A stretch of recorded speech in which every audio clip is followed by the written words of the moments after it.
Hello there, and welcome back to another of my video shorts. Though this might be a video medium, to be honest. One of those great things about almost every Mexican town or city is the abundance of taxis. If you can hear music in the background, that's because somebody is having a party over in the other half of the street with some banda or whatever music it might be. So if music does appear, I'm not playing it. It's the live band opposite. Traveling in a Mexican taxi can be quite an experience at times. Many of the taxistas, the taxi drivers as they are known here, who will take you to where you want to go to, although you do at times have to give them the actual route to where you're going, are pretty good drivers.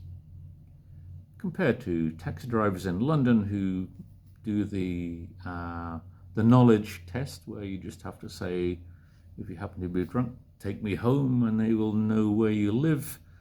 Taking a taxi here in Monterey especially, you say, I want to go here to where I live, and they go, where's that? So then you have to give them the whole route. Then again, you get the good drivers, like I mentioned, but then you can have the occasional taxista experience, as I would call it, whose taxi you wish you hadn't set foot in.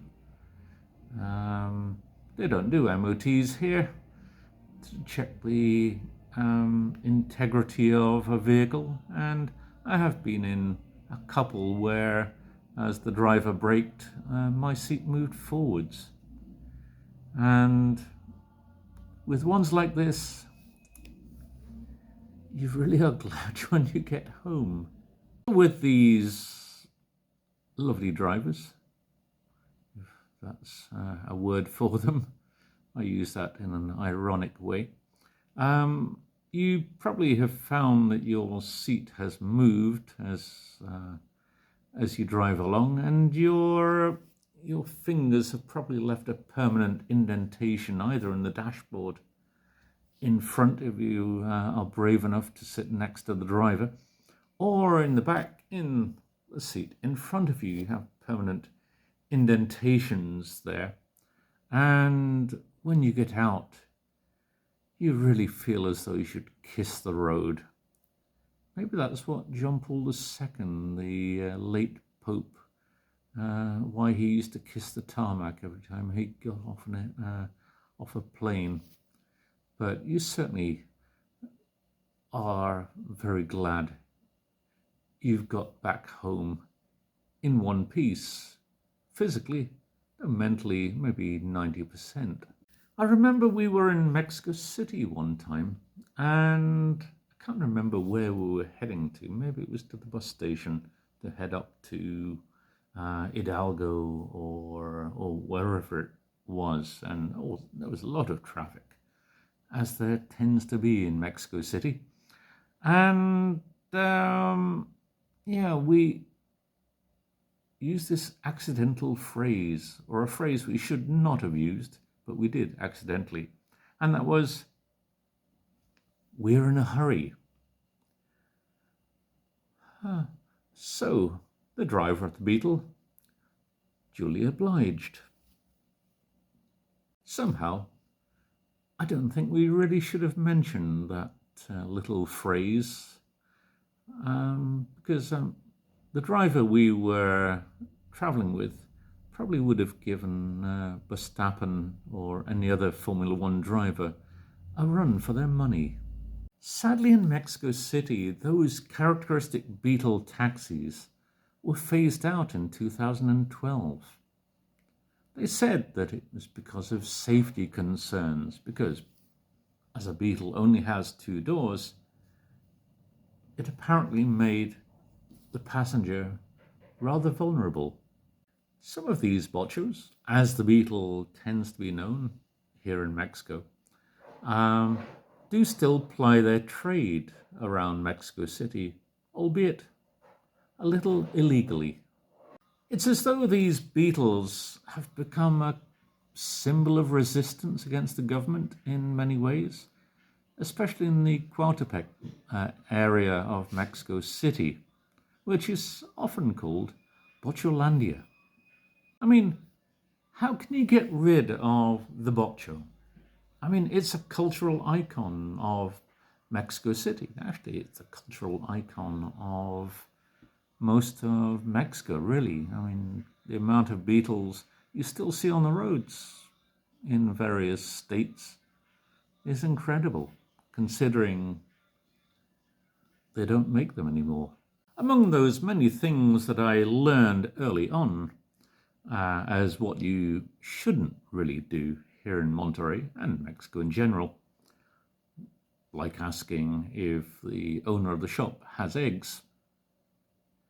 You may remember that from a previous video, is not to look around when a taxi driver honks his horn.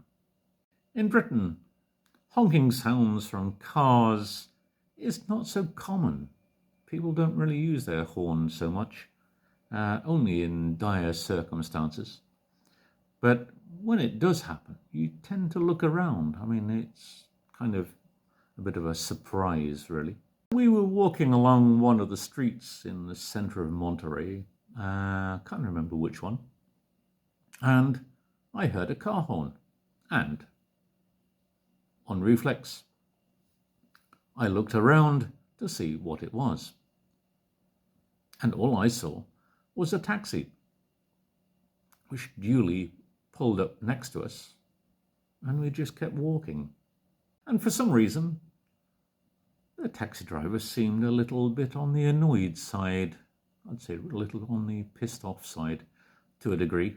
And he made some hand gesture or other and uttered something to me. I guess it was aimed at me, seeing as I was the one who looked around. And I thought, how odd.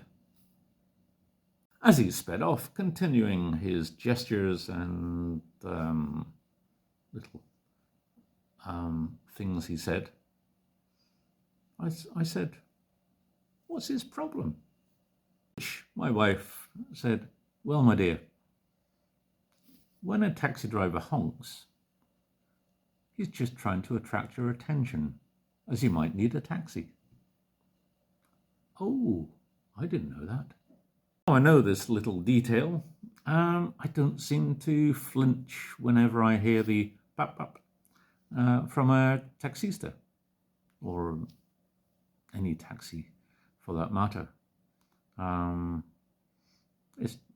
know what it is now, so I carry on walking. Mind you, a long honk followed by a crashing of metal, then yes, then I will tend to look around, as that is maybe not going to be a taxi, but probably an accident. So, should you visit Monterrey, and Mexico in general, then should you hear the bap bap from a taxi, try to ignore it and keep walking. That is, unless you want a taxi, of course, unless you've used your app for an Uber. You should always try a taxi. It is good fun. Well, depends on your idea of fun, really. So thank you for watching. Please like and subscribe from those buttons below. And as I say, thank you for watching. Bye for now. See you soon.